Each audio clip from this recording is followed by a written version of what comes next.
Krista kalumpui le kain hum him na mang ania kabig na hun katha itukruwa imanin hong chunga buai na ten nan chi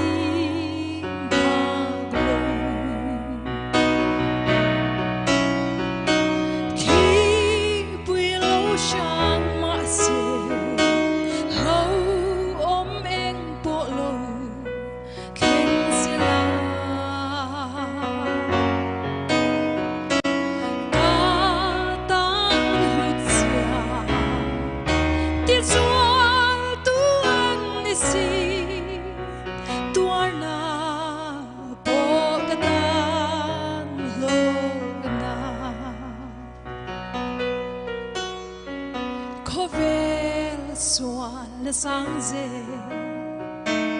karaling kan ni chen khat den di san chwanga ke ni tharau zara Krista chwang tu te chu ava mana in min cho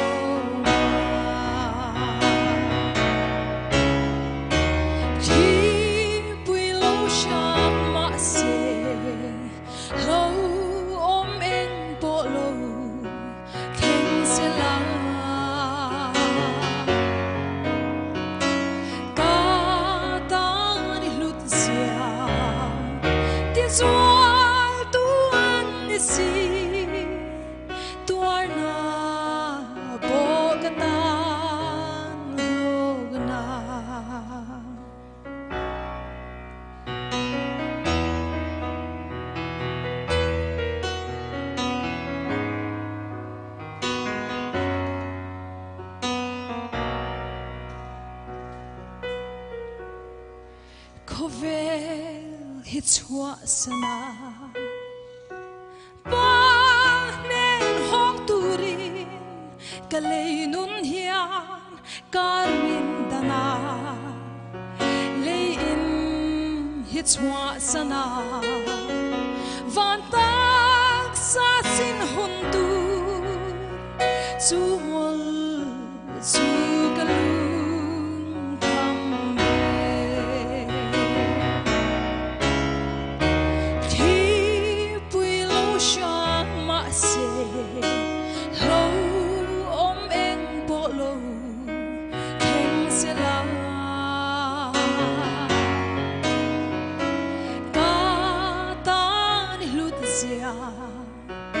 ti zual tuan ni si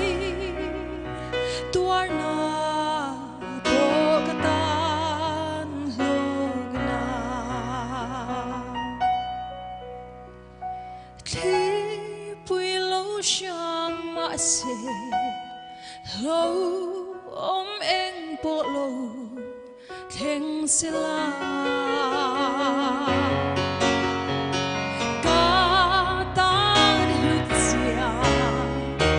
zual tuan ni si tuar na